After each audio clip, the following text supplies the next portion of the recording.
এখানে দেখতে পাচ্ছেন welder lifting I lock welding করতেছে। তো এই লিফটিং আই লক ওয়েল্ডিং এর ক্ষেত্রে আপনাকে অবশ্যই খুবই সতর্কভাবে ওয়েল্ডিং করতে হবে। আর এটাতে যদি আপনি কোনো রকম উল্টাপাল্টা হয় বা কোনো ওয়েল্ডিং কম হয়, তাহলে কিন্তু প্রবলেম। আর এটাতে আপনাকে সবসময় মাথায় রাখতে হবে ওভারহেডটা যেন খুব সুন্দর করে ওয়েল্ডিং হয়। ওভারহেড আমরা প্রথমত করি কি, ১ম এক পাশ রোড মেরে তারপরে আবার কেবিন মানে পুরা ফিনিশিং মেরে দেই। তো এরকমটা এই কারণ এই লোডটা আছে প্রায় ১০ টন।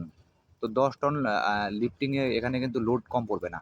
তো সেখানে ওভারহেডটা কিন্তু আপনাকে অবশ্যই ১ম লেয়ার মারার পরে নিচ দিয়ে ১ লেয়ার মেরে তারপরে কমপক্ষে ৩ লেয়ারে মানে আপনি যত লেয়ারে ওয়েল্ডিং করবেন তত ওয়েল্ডিংটা শক্ত হবে। কারণ আপনি যখনই মোটা বাড়ি দিতে যাবেন তখন কিন্তু ওয়েল্ডিং শক্ত হবে না। তো আমি সবসময় বলি আপনারা যখনই কোনো লোডের মাল ওয়েল্ডিং করতে যাবেন, লিফটিং লক হোক বা যেকোনো মানে যেটা খুবই হাই প্রেশার লক মানে ওয়েট পড়বে বেশি, সেগুলাকে আপনারা অবশ্যই লেয়ারে মারবেন।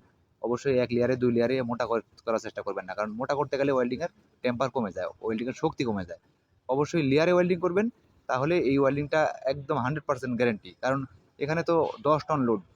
মানে কোনোভাবে যদি যদিও কখনো এরকম প্রবলেম যেন আল্লাহ না করুক, তবে অবশ্যই লেয়ারে ওয়েল্ডিং করার চেষ্টা করবেন, তাহলে এটা অনেক শক্ত হবে।